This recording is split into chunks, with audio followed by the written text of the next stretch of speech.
They pushed my chair back and said it out loud so everyone could hear. That seat was for her ex. I stood there while her son laughed, while the family stared, while Helena nodded like it was normal. I didn't argue. I didn't leave.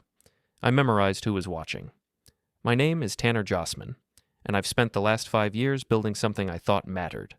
A tech consulting business that pulls in 7 figures annually, a marriage to Helena that looked perfect from the outside, and a stepson named Keaton who I foolishly believed might one day respect me. Tonight, sitting at this mahogany table in Helena's mother's dining room, surrounded by crystal glasses and fake smiles, I realized how wrong I'd been about everything. The Christmas dinner had started normally enough. Helena wore her burgundy dress, the one that cost more than most people's monthly rent. Keaton sat across from me, scrolling through his phone between courses, occasionally looking up to smirk at something on his screen.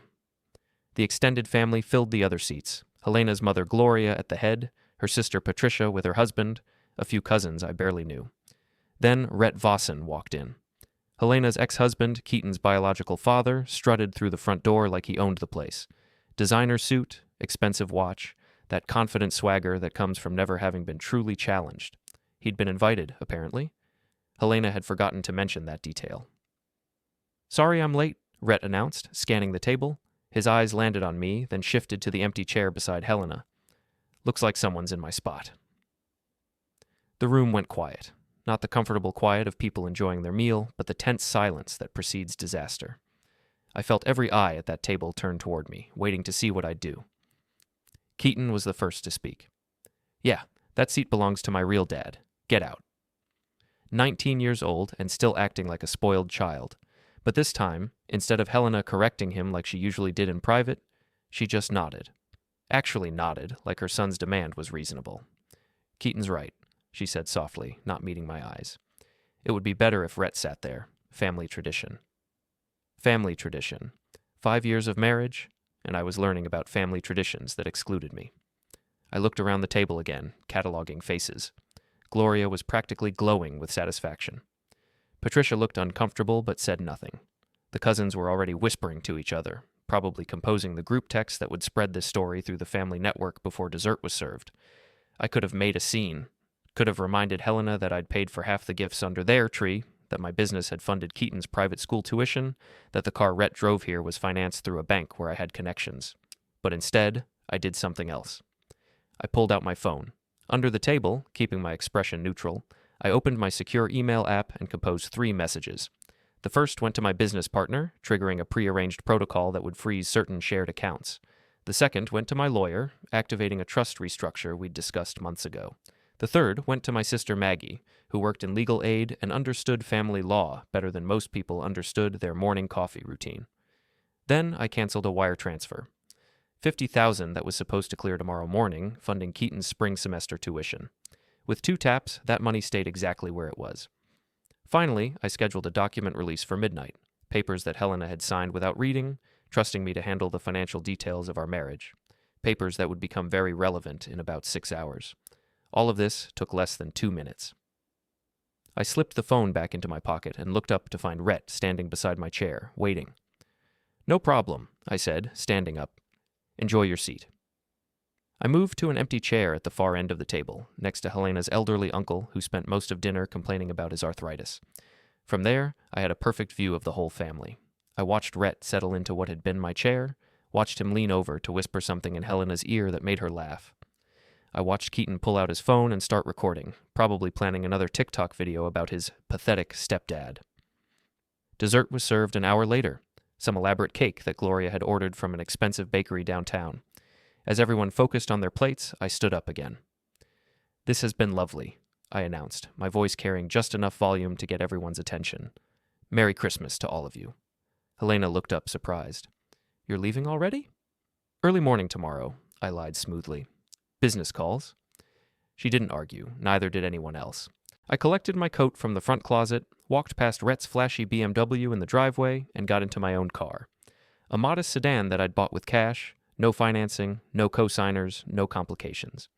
As I drove away, I could see them through the dining room window, already back to their conversation, probably relieved that the awkward moment had passed. They had no idea what was coming. My first move happened at the table. I sent 3 emails, canceled 1 transfer, and scheduled a release for midnight. I stayed quiet, wished them Merry Christmas, and walked out after dessert like nothing mattered. But everything mattered. Every signature Helena had trusted me with, every financial decision she'd delegated because numbers were boring, every legal document she'd signed without reading because that's what husbands are for. Tonight, all of that trust was about to become her biggest mistake. I drove to my office downtown, a modest space in a converted warehouse that housed my consulting business. The building was empty on Christmas night, just the way I needed it to be. I had work to do, Helena countered fast. She posted photos with her ex in my house, tagged me as unstable, and told the family I was jealous and broke. She didn't know the documents she mocked were already queued, signed, and time-locked. The social media assault started before I even made it home from the office. My phone buzzed with notifications as Helena's Instagram posts went live. Photos of her and Rhett in our living room, sitting on the couch I'd bought, drinking wine from glasses we'd received as wedding gifts. The captions were carefully crafted to paint me as the villain. Sometimes you have to choose family over toxicity, read one post. Grateful for the people who truly support me, said another, but the real damage was happening in the family group chat. My phone lit up with screenshots that Keaton was helpfully forwarding to me, probably thinking he was twisting the knife. Helena had painted a picture of an unstable husband who couldn't handle his wife maintaining a healthy co-parenting relationship. She'd told them I was financially controlling, emotionally manipulative, and increasingly paranoid about her friendship with Rhett. Tanner's been acting strange for months, she'd written. Tonight was just the final straw. I think he's having some kind of breakdown. The family ate it up. Gloria responded with heart emojis and offers to help Helena through this difficult time. Patricia shared her own horror stories about difficult men. The cousins chimed in with supportive messages and promises to always be there for her. What none of them knew was that while they were busy crafting their narrative, my midnight release was ticking down like a time bomb. I spent Christmas night in my home office, a room that Helena rarely entered because it was too cluttered with my computer equipment and business files. From here, I could monitor everything: bank accounts, business systems, property records, even the smart home network that controlled our house's security and utilities. At 11:47 p.m., I received confirmation that my lawyer had filed the trust restructure. At 11:52, my business partner confirmed that the account freezes were in place. At 11:58, my sister sent a simple text. Documents received. Holy cow, Tanner, you've been planning this for a while. She was right. I had been planning, just not consciously. Every precaution I'd taken, every separate account I'd maintained, every legal structure I'd insisted on for tax purposes. It all added up to a perfect defense against exactly what was happening tonight. At 2:17 a.m., my release went live. The house, the accounts, and the business they used every day were never hers. The trust reverted. Access was cut. The contracts auto-expired. Rhett lost his position before sunrise. Keaton's tuition portal locked. The first sign of trouble came at 6:23 a.m. Helena's credit card was declined at the coffee shop where she always stopped on her way to work. She called me immediately, her voice tight with panic. Tanner, there's something wrong with our account. My card isn't working. Which account? I asked, keeping my voice neutral. Our joint checking. The one we use for everything. The bank says there's a hold on it. That's strange. Did you check the balance? I can't access it online. My login isn't working either. Because the account had been restructured at midnight, transferring control back to the trust that I'd established before our marriage, a trust that Helena had never been added to, despite her assumptions otherwise. I'm sure it's just a technical issue, I said. You should probably call the bank. She did call the bank. Then she called me back, her voice rising toward hysteria. They're saying I don't have access to the account anymore. They're saying it was never a joint account, that I was just an authorized user. That can't be right, can it? I'd have to look at the paperwork, I said, but I'm sure we can sort it out. We couldn't sort it out, of course. There was nothing to sort. The account had always been structured to protect my business assets, with Helena having access only as long as our marriage remained intact. Now that she'd chosen to prioritize her ex-husband over her actual husband, that access had been automatically revoked. The phone calls kept coming throughout the morning. Her car payment had bounced. The automatic transfer for Keaton's spring tuition had failed. The credit line she'd been using to renovate her law office had been suspended pending a review of her financial status. But the real panic set in when she tried to get into the house. Helena had spent the night at her mother's place, probably planning to return home with Rhett in tow to continue their reunion. Instead, she found herself standing on the front porch at 10 a.m., unable to get her key to work. Because I'd changed the locks, not just the physical locks, though I'd done that too. The smart lock system that controlled our front door, garage, and security system had been reset to factory defaults with new access codes that only I knew. The home automation system that Helena loved to brag about to her friends, the one that controlled everything from the thermostat to the coffee maker, was now completely locked down. She called me from the front porch, and I could hear the wind in the background as she stood outside her own home. "Tanner, what did you do? I can't get into the house." "What do you mean?" "My key doesn't work. The code pad isn't responding. Even the garage door won't open." "That's very strange. Have you tried the back door?" She had tried the back door. She'd tried every door and window, growing more frantic with each failed attempt. Finally, she'd called a locksmith, only to be told that changing the locks on a property required proof of ownership, proof that Helena couldn't provide, because the house had never been in her name either. Like everything else in our marriage, the house was owned by my business trust, with Helena listed as a resident rather than an owner, a distinction that had seemed unimportant when we were happily married, but became very important when she decided to humiliate me in front of her family. "I don't understand what's happening," she said, her voice breaking. "This is my home, too." "Is it?" I asked quietly. The silence stretched between us for a long moment. Then Helena's voice came back, harder now, angry. "You can't do this? I have rights. I'll call my lawyer." "You should definitely do that," I agreed. "I'm sure they'll explain everything." She hung up on me then, but I wasn't worried. Helena's lawyer was expensive and competent, but they specialized in corporate law, not family disputes. It would take them days to untangle the legal structure I'd spent years building, and by then, my next moves would already be in play. I spent the rest of the morning monitoring social media and the family group chat, watching Helena's narrative shift from difficult husband to financial abuse. The family rallied around her, offering spare bedrooms and emotional support. Rhett posted his own messages, positioning himself as the stable presence Helena needed during this difficult transition. But I noticed something interesting in their messages. None of them were offering real help. No one was volunteering to pay Keaton's tuition or cover Helena's car payment. They were happy to provide sympathy and outrage, but when it came to actual financial support, the family seemed remarkably reluctant to get involved. That afternoon, I drove to my boxing gym downtown, a rundown place in an old warehouse district where my friend Jude trained fighters and taught self-defense classes. The gym was one of the few places in my life that Helena had never tried to change or improve, probably because the clientele didn't fit her image of what her husband's hobbies should look like. Jude was working the heavy bag when I walked in, his massive frame moving with surprising grace for a man in his 50s. He'd been a bouncer for 20 years before opening the gym, and he had the kind of practical wisdom that came from dealing with human nature at its worst. "Heard you had an interesting Christmas," he said without stopping his workout. Word traveled fast in our circle. Jude probably knew more about last night's dinner than most of Helena's family did. "Interesting is one word for it," I replied, wrapping my hands for my own session with the bag. "You know what your problem is, Tanner?" Jude paused his workout and turned to face me. "You're too nice. You let people walk all over you because you think being reasonable will eventually win them over. And what would you suggest instead? Stop being reasonable. Start being effective." I spent an hour working out my frustration on the heavy bag, thinking about Jude's advice. He was right, of course. I'd spent 5 years trying to earn respect through kindness and financial generosity, and all it had gotten me was a public humiliation and a family that saw me as an outsider to be discarded when convenient. Time to try a different approach. They woke up to frozen cards, inactive phones, and emails that couldn't be undone. The Christmas table was still set. The seat was empty. I didn't go back. By December 27th, the full scope of Helena's situation had become clear to everyone involved. The family group chat that had been buzzing with supportive messages 2 days earlier had gone suspiciously quiet. Reality had a way of dampening enthusiasm for other people's problems, especially when those problems required actual money to solve. Helena was staying at her mother's house, sleeping in her childhood bedroom like a teenager again.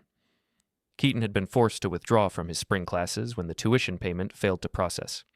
Rhett, who had been so confident about reclaiming his place at the family table, was discovering that emotional support didn't pay for his own mounting bills. I, meanwhile, was having the most productive week of my professional life. Without the constant interruptions of Helena's social obligations and Keaton's various crises, I'd been able to focus entirely on my business, 3 new consulting contracts signed, 2 major projects completed ahead of schedule, and a partnership opportunity that I'd been too distracted to pursue properly for months. My office felt different now, cleaner somehow, more purposeful. I'd removed the framed photos of Helena and Keaton from my desk, replacing them with technical manuals and project timelines. The space felt like mine again, rather than a stage set designed to prove I was a good family man. The first real counterattack came on Thursday morning. Helena had finally found a family law attorney who was willing to take her case on a contingency basis. They filed an emergency motion claiming financial abuse and seeking immediate access to marital assets. The motion was denied within hours. Judge Patricia Kowalski, who reviewed the emergency filing, noted that all the accounts and properties in question were owned by business trusts that predated the marriage. Helena's access to those accounts had been voluntary on my part, not a legal requirement. The judge suggested that Helena's attorney might want to review the prenuptial agreement more carefully before filing additional motions. The prenuptial agreement that Helena had signed without reading, trusting me to handle the legal details. The prenuptial agreement that protected my business assets in exactly this scenario. Helena called me that afternoon, her voice shaking with rage and disbelief. "You planned this," she accused. "You've been planning this for years." "I planned to protect my business," I corrected. "The same business that paid for your lifestyle, your son's education, and your family's Christmas gifts. If you'd chosen to respect our marriage instead of humiliating me publicly, none of this would have been necessary." "I didn't humiliate you. I just thought it would be nice for Keaton to have his father there for Christmas." "And where was I supposed to sit, Helena? In the kitchen? On the floor? Or did you just assume I'd be so grateful for whatever scraps of respect you threw my way that I'd stand in the corner and smile while your ex-husband took my place?" She didn't have an answer for that, because there wasn't a good answer. She'd made a choice, and now she was living with the consequences. "This isn't over," she said finally. "I'll find a way to fight this." "You're welcome to try," I replied. "But you might want to focus on finding a job first. I hear your law firm is hiring." That was a low blow, and I knew it. Helena's position at her firm was somewhat precarious. She was a competent lawyer, but not an exceptional one, and her role was more about client relations than legal expertise. Without the financial stability that my business provided, she'd be under pressure to prove her worth in ways she'd never had to before. But I was past the point of pulling punches. Friday brought a new development. Keaton, who had been relatively quiet since Christmas night, suddenly exploded across social media with a series of posts painting me as an abusive stepfather who had financially trapped his mother and was now destroying their family out of spite. The posts were well crafted and emotionally manipulative, designed to generate sympathy and outrage. Within hours, they'd been shared hundreds of times, with comments ranging from supportive to violently angry. Several people suggested that Helena should take him for everything he's worth in a divorce settlement. What they didn't understand was that there was nothing to take. My business assets were protected by corporate structures that had been in place long before Helena and I met. My personal assets were minimal by design. I'd always preferred to keep my wealth tied up in business investments rather than personal property. The house, the cars, even the furniture were all owned by various business entities, with Helena and I as residents rather than owners. It was a structure my accountant had recommended years ago for tax purposes, but it turned out to have other benefits as well. Saturday morning, I decided it was time to make a public response. Instead of engaging with Keaton's social media posts directly, I took a different approach. I created a simple website, just a single page with a clean, professional design, and posted a timeline of events from Christmas night forward. No emotional language, no personal attacks, just facts. Screenshots of the family group chat showing Helena's claims about my mental state, bank records proving that I'd been paying Keaton's tuition and car insurance, property records showing the actual ownership structure of our house, and finally, a copy of the prenuptial agreement that Helena had signed, with her signature clearly visible at the bottom. I didn't share the website publicly. Instead, I sent the link to 3 people, my sister Maggie, my business partner, and my friend Jude. Then I waited. The beauty of the internet is that truth spreads just as fast as lies, especially when the truth is more interesting than the lies. By Sunday afternoon, the website had been viewed thousands of times. Screenshots were circulating on the same social media platforms where Keaton's posts had gone viral. The narrative was shifting. Instead of an abusive husband financially controlling his wife, the story was becoming one of a successful businessman protecting his assets from a family that had never respected him. The Christmas dinner incident, which Helena had tried to downplay as a simple misunderstanding, was now being seen as a calculated humiliation designed to push me out of the family. Public opinion, it turned out, was not on Helena's side. Sunday evening, I received an unexpected visitor. Rhett Vossen stood on my front porch, looking significantly less confident than he had at Christmas dinner. His expensive suit was wrinkled, and there were dark circles under his eyes. "We need to talk," he said when I opened the door. "Do we?" I replied, not inviting him in. "This has gone far enough, Tanner." Helena's family is falling apart. Keaton can't afford to go back to school. She's talking about having to move back in with her mother permanently. And you think that's my problem? Because you're supposed to be the adult here. You're supposed to care about Helena and her son. I studied his face for a moment, noting the desperation behind his aggressive posture. Rhett was scared, though he was trying hard not to show it. Helena's financial collapse was affecting him too, probably in ways he hadn't anticipated. Where were you for the last 5 years, Rhett? I asked quietly. When Keaton needed a father figure for his graduation, his birthday parties, his college applications, when Helena was building her career and needed support, when her family needed someone to pay for Christmas dinner and birthday gifts and family vacations. That's different. I had my own life to rebuild. And now you want to rebuild it with my wife, in my house, using my money. Is that about right? He stepped closer, trying to use his height to intimidate me. Helena deserves better than this. Helena deserves exactly what she chose, I replied, not backing down. She chose to humiliate me in front of her family. She chose to prioritize her ex-husband over her current husband. She chose to let her son disrespect me in public, and now she gets to live with those choices. You can't just cut her off like this. It's not right. What's not right is a grown woman who thinks she can treat her husband like a disposable ATM and expect him to keep paying for the privilege. What's not right is a 19-year-old who thinks he can publicly humiliate his stepfather without consequences. What's not right is an ex-husband who shows up after 5 years of absence and expects to reclaim his place at the table. Rhett's face was turning red, his hands clenching into fists. For a moment, I thought he might actually try to hit me. Instead, he took a step back. "This isn't over," he said, echoing Helena's earlier threat. "Yes, it is," I replied. "It's been over since Christmas night. You just haven't accepted it yet." I closed the door and watched through the window as he walked back to his BMW. The car that I now knew was leased rather than owned, financed through a dealership that was struggling to stay afloat in the current economy. Rhett's confident facade was built on the same kind of financial house of cards that had just collapsed around Helena. They were perfect for each other, really. Monday morning brought news that changed everything. Helena's law firm, which had been struggling with its own financial issues, announced a round of layoffs. Helena's position, which had always been somewhat redundant, was eliminated effective immediately. She called me in tears, her anger replaced by panic. "They let me go, Tanner. They said it was budget cuts, but I know it's because of all this drama. My reputation is ruined. No one's going to hire me now." "I'm sorry to hear that," I said, and I genuinely was. I'd never wanted to destroy Helena's career, just to protect myself from her choices. "Please," she whispered. "Can't we work this out? Can't we go back to the way things were?" "Can we?" I asked.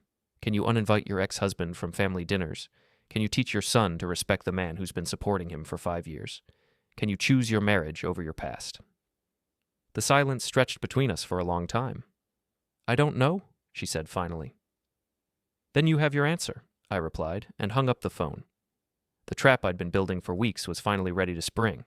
Not a trap of revenge or malice, but something more elegant. A trap of consequences, where every choice Helena and her allies had made would lead them exactly where they'd chosen to go. It started with a phone call to my sister Maggie on Tuesday morning. As a legal aid attorney, she understood family dynamics and financial abuse from both sides. More importantly, she understood the law. "I need you to do something for me," I told her. "Helena's going to contact you soon, probably through her new lawyer.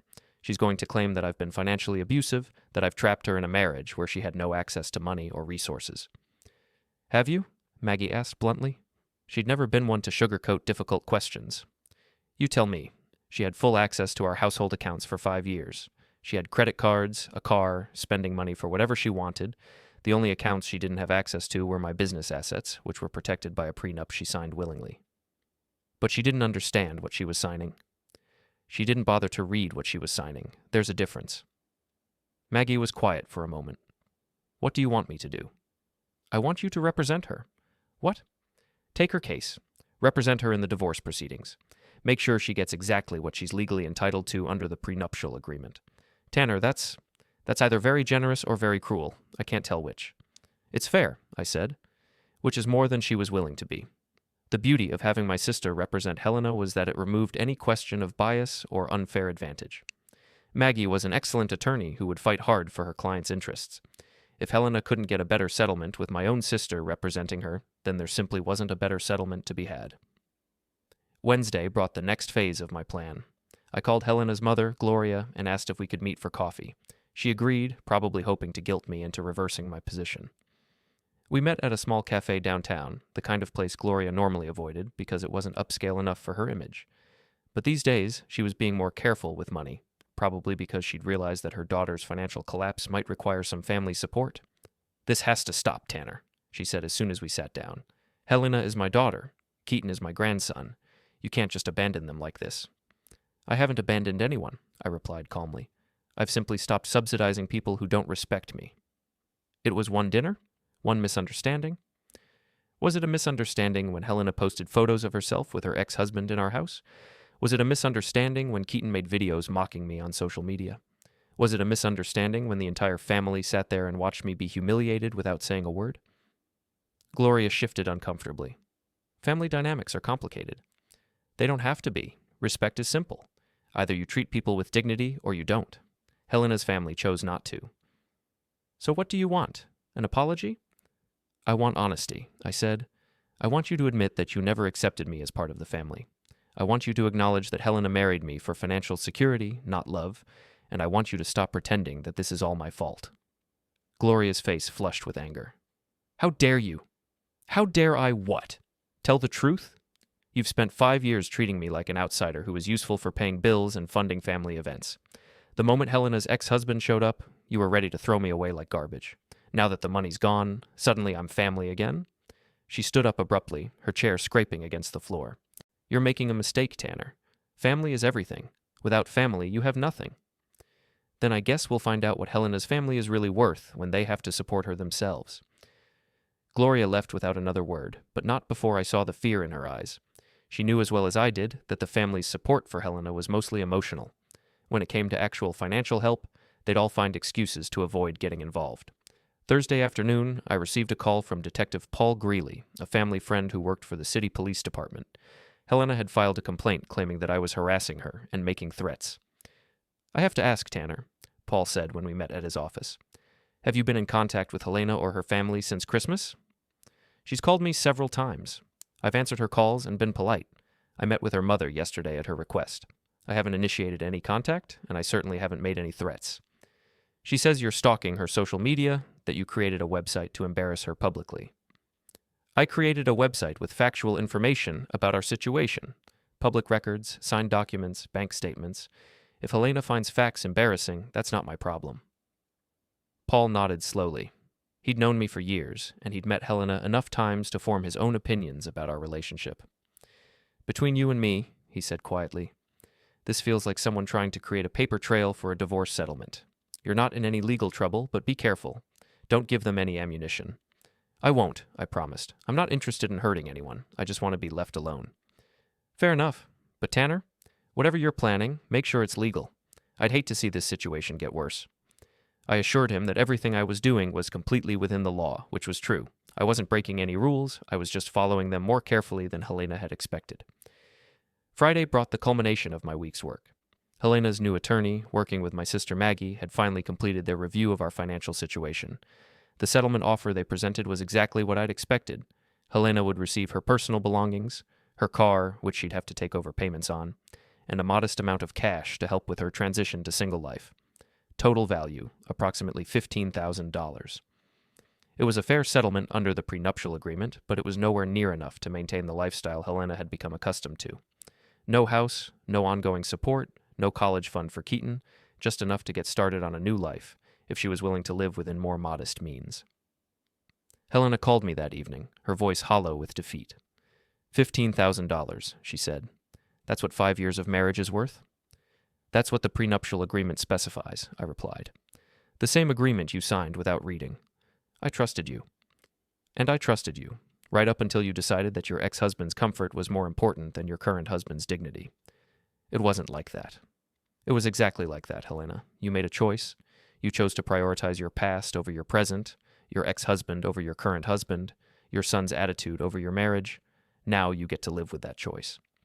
What am I supposed to do now? The same thing millions of divorced women do every day. Get a job, find an apartment, build a life. You're a smart, capable person. You'll figure it out. And Keaton? What about his education?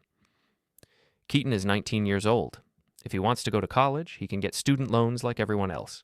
or he can get a job and save money, or his biological father can step up and support him. Those are all reasonable options. You know Rhett can't afford college tuition? Then maybe Keaton should have thought about that before he decided to publicly humiliate the man who was paying for his education. The silence stretched between us for a long time. When Helena spoke again, her voice was barely a whisper. I never meant for it to go this far. Yes, you did, I said gently. Maybe not consciously, but you did. You wanted your old life back. You wanted the excitement of being with Red again, the simplicity of a family that didn't include an outsider like me. You just wanted it without giving up the financial security I provided. But life doesn't work that way, Helena. You can't have everything. So this is it? 5 years of marriage and you're just going to walk away? I'm not walking away. I'm standing still. You're the one who chose to leave, remember? You left our marriage the moment you decided that your ex-husband's feelings were more important than mine. She hung up without saying goodbye, but I wasn't surprised. There wasn't really anything left to say. Saturday morning, I woke up in my house. My actual house, not the family home I'd been sharing with Helena and Keaton, for the first time in weeks. It was a smaller place, a condo I'd bought years ago as an investment property and kept as a backup plan. Not as impressive as the suburban house Helena loved, but it was mine, completely and legally, with no complications or shared ownership. The silence was remarkable. No television blaring in the background, no music from Keaton's room, no phone calls about social obligations or family drama, just quiet, peaceful silence that let me think clearly for the first time in months. I made coffee and sat on my small balcony, looking out over the city.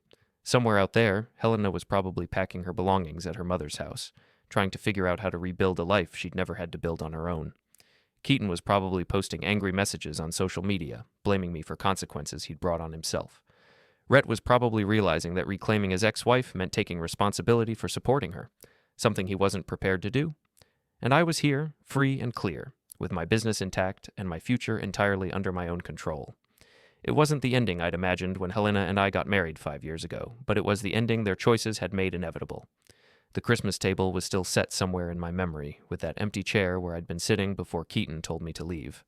But I wasn't going back to that table, and I wasn't going back to that chair. I was building a new table, one where every seat was earned through respect rather than inherited by lineage or claimed through entitlement. And this time, I was the only one who got to decide who was invited to sit down.